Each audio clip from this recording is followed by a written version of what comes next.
The crisp autumn breeze rustled through Central Park, scattering golden leaves across the well-worn paths. On a weathered wooden bench, Mrs. Eleanor Baker sat alone, her silver hair neatly tucked beneath a pale blue knitted cap. Her wrinkled hands gently cradled an old leather photo album, its corners softened by decades of loving attention. The park had been her sanctuary for the past 30 years. Every afternoon at precisely 3 p.m., she would make her way to this same bench, armed with either a book, her cherished album, or sometimes just her thoughts. The other regular parkgoers knew her well enough to offer a friendly wave, but respected her quiet solitude. Today was different, though. It was the kind of October afternoon that reminded her most of Michael, her son. The album in her lap was open to a page from 1985, showing a young boy with bright eyes and an infectious smile, standing proudly next to a science fair project about aerodynamics. Before Michael became the tech billionaire whose name graced the headlines of Fortune magazine, before he revolutionized the clean energy industry, he was just her little boy who loved making paper airplanes. Lost in her memories, Eleanor almost missed the sound at first, the pure, unbridled laughter of a child cutting through the ambient park noise. But what made her look up wasn't the sound itself, it was how achingly familiar it felt. The laugh had the same musical quality that used to echo through their old house on Pine Street, the same joy that she hadn't heard since Michael was small. Her eyes found the source, a young black boy, probably 7 or 8 years old, running with his arms spread wide like airplane wings. He was chasing after a perfectly crafted paper airplane that caught the sunlight as it glided through the air. Elena's breath caught in her throat. The way he ran, with his head slightly tilted back and his feet barely seeming to touch the ground, it was exactly how Michael used to run. She blinked hard, wondering if grief was finally playing tricks on her mind. 2 years had passed since the private plane crash that took Michael from her, and sometimes the weight of his absence felt heavier than others. But as the boy made another pass, closer this time, she could see it wasn't just the running. He had the same dimpled smile that had graced every school photo in her album, the same determined set to his jaw when he concentrated. The paper airplane the boy was chasing performed a graceful arc through the air. Another similarity that made Eleanor's heart skip. Michael had spent countless hours in this very park, testing different designs, making minute adjustments to the folds until he achieved what he called the perfect flight path. She used to tease him about his perfectionist streak, never imagining it would one day drive him to build one of the most successful tech companies in the world. Eleanor watched, transfixed, as the boy retrieved his plane from a nearby bush. His movements were careful, almost reverent, as he straightened out a bent wing, just as Michael would have done. He had that same gentle touch with things he cared about, whether they were paper airplanes or the delicate circuit boards he would later work with. A woman's voice called out from a nearby path, not his mother's name that Eleanor had expected to hear, but Ray. The boy looked up, his face lighting up with that heart-stopping smile. 5 more minutes. He called back, already preparing to launch his airplane again. The negotiation in his tone, the hopeful lift at the end of his question. Eleanor had heard that same inflection countless times over the years. The strange sense of déjà vu grew stronger as she watched Ray adjust his airplane's wings with practiced precision. In his small hands, she could almost see Michael's childhood enthusiasm for engineering taking shape. Her son had started with paper airplanes, but his fascination with flight and motion had evolved into groundbreaking work in sustainable transportation. The companies he built had changed the world, but in her heart, he would always be that little boy in the park, chasing his dreams through the air. As Ray's paper airplane sailed past her bench again, Eleanor noticed something that made her smile through the tears that had gathered in her eyes. The design wasn't just any basic fold, it was the same modified dart design that Michael had perfected over one particularly dedicated summer. The wings had the same slight upward tilt, the nose weighted in the same particular way that Michael had discovered gave the longest flight time. She found herself wondering about Ray's parents, about the confluence of circumstances that had brought him to this park on this particular afternoon. Did they know they were raising another brilliant mind? Could they see the same spark of genius in his careful calculations, his patient adjustments, his joy in the perfect flight? The sunlight was starting to fade, casting long shadows across the park's winding paths. Soon, Ray would leave with his mother, and Eleanor would be left alone with her memories again. But something had shifted in her heart. For the first time since Michael's passing, she felt a glimmer of something beyond grief, a sense of possibility, of continuation. Perhaps some things didn't end with death, but found new ways to take flight. The paper airplane made one final pass, and this time it landed gently at Eleanor's feet, as if it had been meant to find her all along. As Eleanor watched Ray pick up his paper airplane from near her feet, memories washed over her like gentle waves. Each one brought a different shade of Michael back to her, not the successful businessman whose face graced magazine covers, but her precious son who had once been just a little boy with big dreams. The leather album in her lap felt heavier now. She turned another page, revealing a photo from the summer of '86. Michael stood in their backyard, surrounded by dozens of paper airplanes scattered on the grass. He was wearing his favorite blue striped t-shirt, the one he refused to take off until it literally fell apart at the seams. His hair was tousled from running, and his face showed that look of pure joy that only comes from being completely absorbed in something you love. That summer had been special. Michael had decided he was going to break the neighborhood record for longest paper airplane flight. He'd set up a makeshift laboratory in the garage, complete with a fan borrowed from Eleanor's bedroom to test wind resistance. She remembered how he'd covered the walls with charts tracking each design's performance, written in his careful 7th-grade handwriting. Eleanor closed her eyes, letting the sounds of the present-day park fade away. She could almost hear Michael's excited voice calling, "Mom, Mom, you've got to see this one." "I think I'd finally figured it out." He would burst into the kitchen, where she was usually preparing dinner, clutching his latest creation. Sometimes the planes worked beautifully, sailing through the air like birds. Other times they nosedived dramatically, but Michael never got discouraged. Each failure was just another data point in his ongoing experiment. The memory of those kitchen interruptions made her chest ache. What she wouldn't give now to have him burst through a door one more time, full of enthusiasm and dreams. The last time she'd seen him, he'd been rushing off to catch that fatal private flight, his tailored suit a far cry from the grass-stained jeans of his childhood. "Love you, Mom," he'd called over his shoulder, just like he always did. How could she have known those would be his final words to her?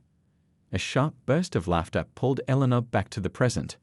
Ray was showing his paper airplane to another child who had wandered over, explaining something with animated gestures. The scene overlapped in her mind with a memory of Michael doing the same thing, teaching the neighborhood kids his scientifically proven folding technique. She remembered the day Michael's fascination with flight had first taken root. They'd been at this same park, having a picnic to celebrate his 7th birthday. A man had been flying a remote-controlled airplane nearby, doing loops and rolls that had Michael mesmerized. That evening, he'd announced he was going to build airplanes when he grew up.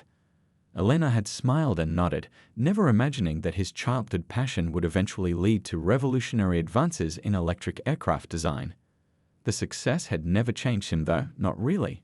Even when his company went public and the millions turned into billions, Michael kept a basket of paper airplanes in his office.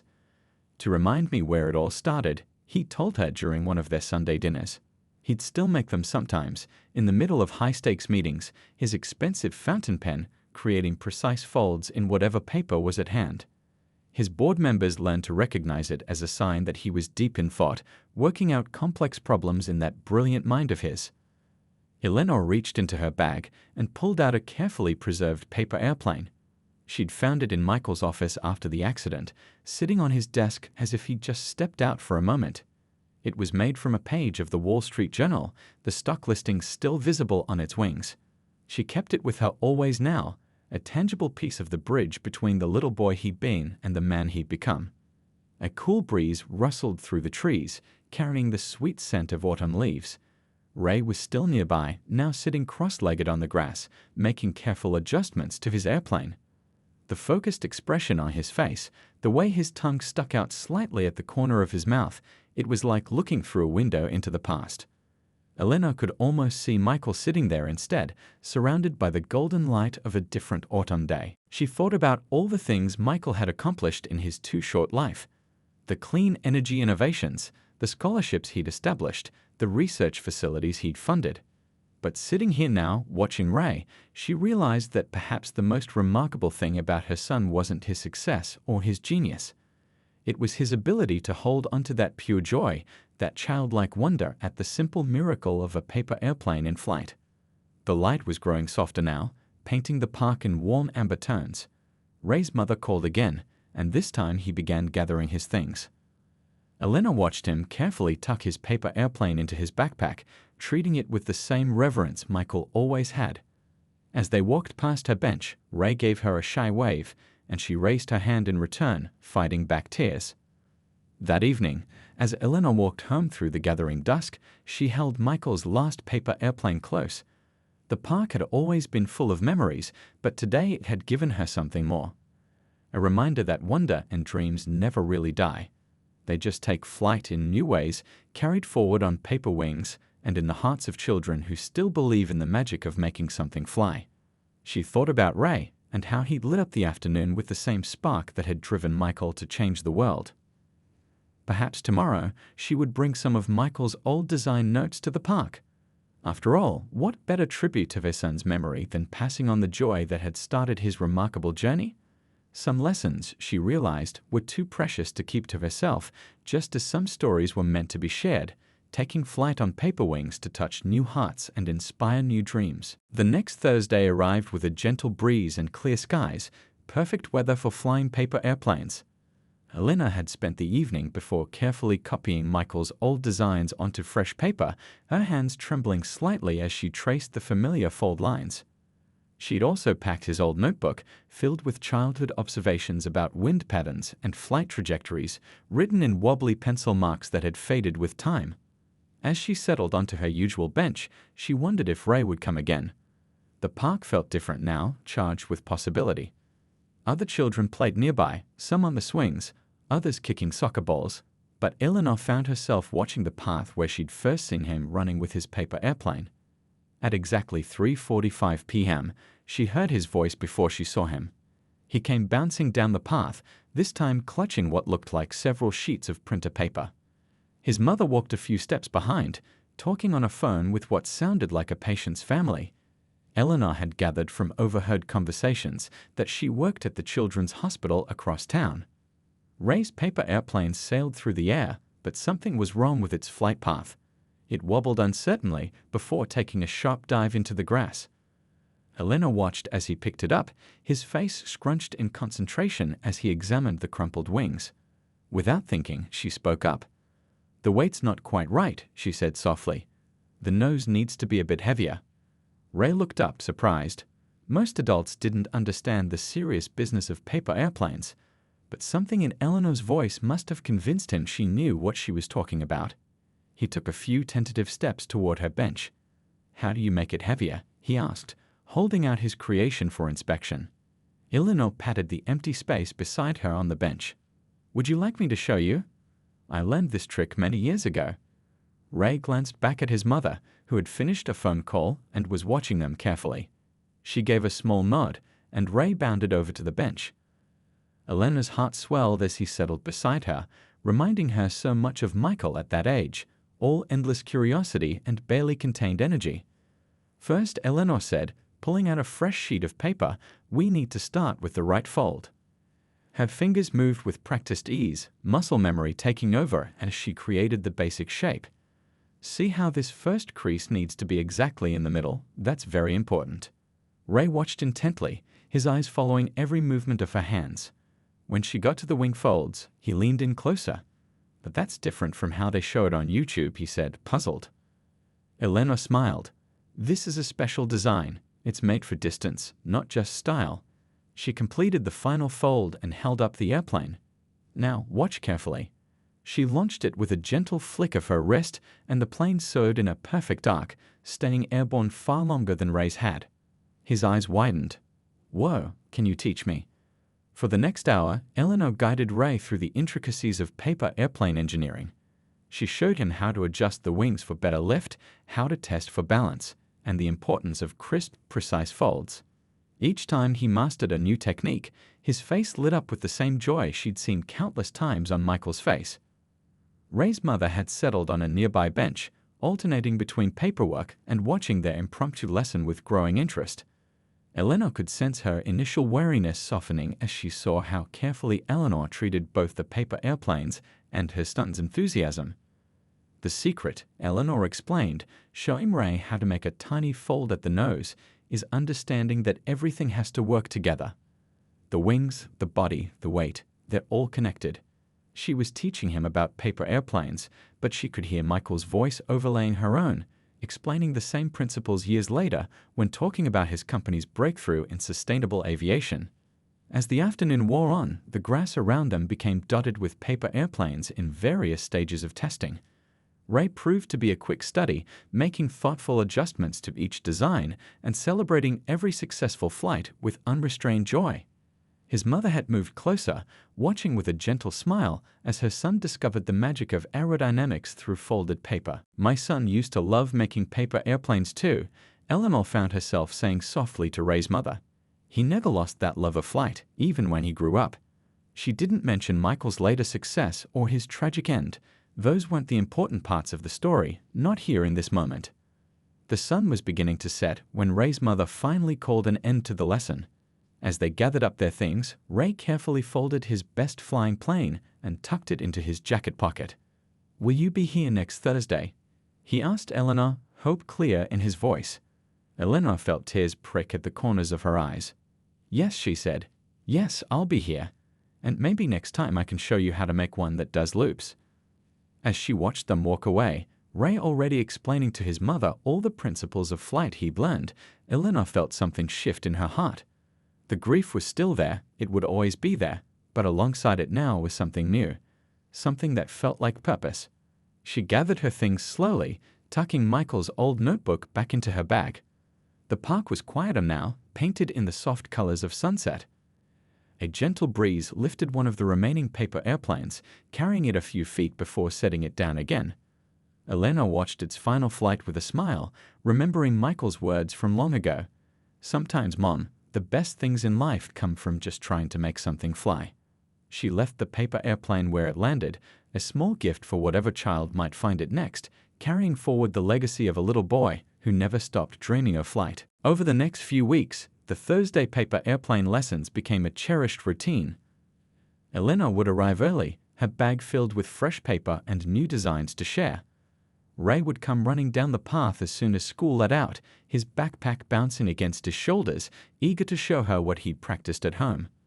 The October days grew shorter and cooler, but the warmth of their growing friendship kept the autumn chill at bay. Eleanor found herself looking forward to Thursdays with an excitement she hadn't felt since Michael was alive. She spent her evenings going through old boxes, rediscovering designs and notes from Michael's childhood that she could share with Ray. One particularly crisp afternoon, Ray arrived with his own creation, a paper airplane design he'd developed himself. "Look, Mrs. Baker," he called out, waving the plane proudly. "I figured out how to make it do a spiral." His eyes sparkled with the same inventive spirit she'd seen in Michael's eyes countless times before. Eleanor watched as he launched the plane, and sure enough, it curved through the air in a graceful spiral before landing softly on the grass. "That's remarkable," she exclaimed, meaning every word. "How did you work that out?" Ray sat beside her on the bench, explaining his process with the serious concentration of a young scientist. He'd noticed how tilting one wing slightly changed the flight path, and after many attempts, he'd found the perfect angle for the spiral. As he talked, Eleanor couldn't help but smile. His methodical approach to problem-solving was so familiar it made her heart ache. Ray's mother, Dr. Chen, had also become a regular presence during these sessions. At first, she'd kept her distance, understandably cautious about her son spending time with a stranger.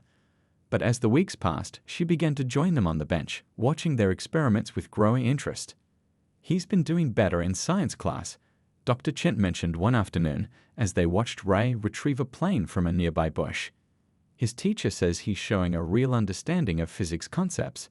She paused, then added softly, "Thank you for taking the time with him." Eleanor felt tears welling up in her eyes, but she blinked them back. "It's my pleasure," she said simply. "He reminds me so much of..." She trailed off, not ready to share that part of her story just yet. As October turned to November, their paper airplane sessions expanded to include hot chocolate from the park's coffee cart. Elena would bring 3 cups, one for each of them, and they'd sip the warm drink while discussing the day's flights. Sometimes Dr. Chen would share stories from the hospital, talking about the young patients who brightened her long shifts with their resilience and hope. On a particularly cold Thursday, as Ray was deeply focused on perfecting a new design, Dr. Chen turned to Eleanor. "You know," she said quietly, "before we started coming here, Ray was struggling a bit. His father, he's not in the picture, and Ray was having a hard time connecting with his teachers, with other kids. But these afternoons with you, they've changed something in him." Eleanor clasped her hands tightly in her lap, fighting back the emotion that threatened to overwhelm her. "He's a special boy," she managed to say. "He has such a beautiful mind." "Mom, Mrs. Baker, watch this one." Ray's excited voice interrupted their conversation. He held up a new plane, this one decorated with careful pencil drawings of wings and engines. As they watched, he launched it with perfect form, and the plane soared higher than any before it. "Wonderful," Eleanor called out, clapping her hands. "That's your best one yet." Later that afternoon, as the early winter darkness began to creep in, Ray asked a question that caught Eleanor off guard. "Mrs. Baker, how did you learn so much about paper airplanes?" Eleanor felt her breath catch. She looked at his earnest face, then at Dr. Chen's gentle, encouraging smile, and decided it was time. Reaching into her bag, she pulled out the old photo album she always carried. "I had a son," she began, her voice soft but steady. "His name was Michael, and he loved paper airplanes just like you do." She opened the album to a well-worn page, showing a photo of a young boy with a familiar determined expression surrounded by paper airplanes. Ray leaned in close, studying the photo. "He looks happy," he said simply. "He was," Eleanor replied, feeling the familiar mix of joy and sadness that came with sharing Michael's memory. "He started with paper airplanes, just like you're doing. Later, he built real ones, big ones that helped people and were good for the environment." "What happened to him?" Ray asked, with the direct curiosity of childhood. Eleanor took a deep breath. "He died in an accident 2 years ago. But the wonderful things he created, the ideas he had, those live on. And now, teaching you, it feels like a little piece of him is still here in the park with us." Dr. Chen reached over and squeezed Eleanor's hand, a gesture of understanding between mothers. Ray looked thoughtful for a moment, then carefully took out his spiral plane from his backpack. "Can I dedicate this design to him?" he asked. "We can call it the Michael Special." Eleanor felt tears spill down her cheeks, but for the first time in a long while, they weren't entirely sad tears. "He would love that," she whispered. As they packed up their things that evening, Ray gave Eleanor an impulsive hug. "See you next Thursday," he asked, just as he did every week. Next Thursday, she confirmed, watching as he and Dr. Chen walked away into the gathering darkness. The park was peaceful now, the last golden leaves drifting down in the fading light.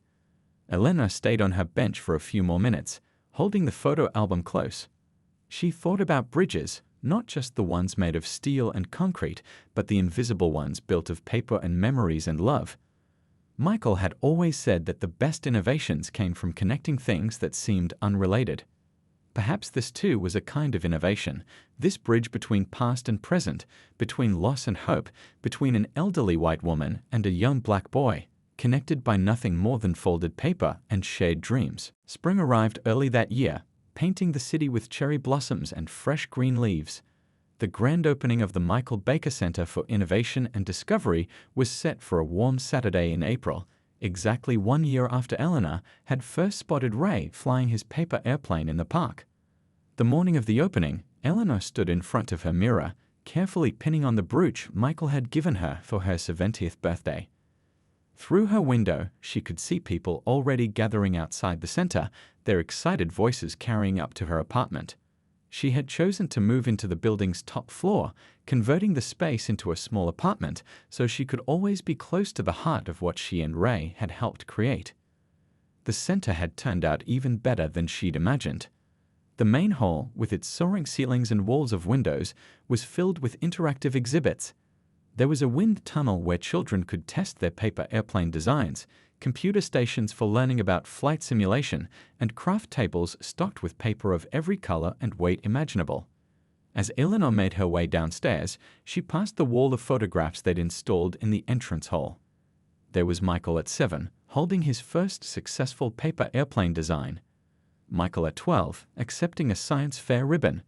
Michael as a young man, standing proud in front of his company's first electric aircraft prototype. And now, next to these, a new photo. Ray teaching a group of children how to fold the Michael Special, his face alight with the same passion that had driven Michael all those years ago. The lobby was already buzzing with activity when Eleanor reached it.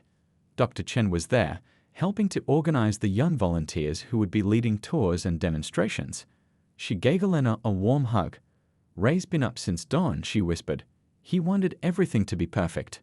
As if summoned by his mother's words, Ray came bounding over. He was wearing a neat button-down shirt and a junior instructor badge that Eleanor had specially made for him. Mrs. Baker, come see what we added to the flight room. He led her through the crowds to what had become his favorite space in the center. There, hanging from the ceiling, was a stunning mobile of paper airplanes. Each one represented a different design they'd tested over the past year, from simple darts to complex gliders. In the center hung the original Michael Special, preserved in clear acrylic. Do you think it's okay? Ray asked, suddenly shy. I wanted something to show how it all started. Eleanor felt tears welling up in her eyes. It's perfect, she managed to say. Absolutely perfect. The opening ceremony was scheduled for noon. As people filed into the main hall, Eleanor saw faces from every part of her journey. There were doctors from Dr. Chen's hospital, engineers who had worked with Michael, families from the park, and dozens of children who had already signed up for the center's programs. When it was time for the speeches, Eleanor stepped up to the podium. Looking out at the sea of faces, she felt Michael's presence stronger than ever. A year ago, she began, her voice clear and strong. I sat on a park bench, lost in memories of my son Michael. He was a brilliant man who changed the world with his innovations in sustainable flight. But before he was any of that, he was just a little boy who loved paper airplanes. She paused, finding Ray's face in the crowd. Then I met another little boy, one who shared not just my son's look, but his spirit, that beautiful combination of curiosity, determination, and joy in creation. And I realized something important. Legacy isn't just about remembering the past. It's about building bridges to the future. Elena gestured to the space around them. This center isn't just about teaching science or engineering, though we'll certainly do that. It's about giving every child the chance to discover their own path to flight, whatever that means for them. It's about creating a place where dreams can take shape, where curiosity is celebrated, and where the next generation of innovators can spread their wings. She reached into her pocket and pulled out a paper airplane, the very first one Ray had shown her how to make. In honor of that spirit, I'd like to ask my young friend Ray to help me officially open the center. Ray joined her at the podium, his eyes shining with pride. Together, they launched the paper airplane into the air. It soared across the room in a perfect arc, drawing gasps and applause from the crowd. As the day progressed, Elena watched in joy as children and parents explored the center. In the flight room, Ray led demonstration after demonstration, teaching the Michael Special to eager learners. In the robotics lab, young inventors tinkered with circuits and motors. The computer lab hummed with the energy of kids designing their own flight simulators. Late in the afternoon, Eleanor found herself back in the main hall, watching a young girl test her paper airplane design in the wind tunnel. The girl's face showed the same concentration Eleanor had seen so many times in Michael's childhood photos, in Ray's careful adjustments, in countless young dreamers who had already found their way to the center. Dr. Chen appeared at her side, offering a cup of tea. You've created something magical here, she said softly. Eleanor shook her head. We all created it together, she replied. That's what Michael always said. The best innovations come from bringing people together, from sharing dreams and building on each other's ideas. As the sun began to set, casting long shadows through the windows, Eleanor made her way up to the roof garden they'd built. Ray followed her, clutching a new paper airplane design he'd been working on. Want to see something cool? He asked, adjusting the wings with practiced precision. Eleanor nodded, and he launched the plane into the golden evening light. It caught an updraft and soared higher than any of their previous designs, seeming to dance among the clouds before floating gently back to Earth.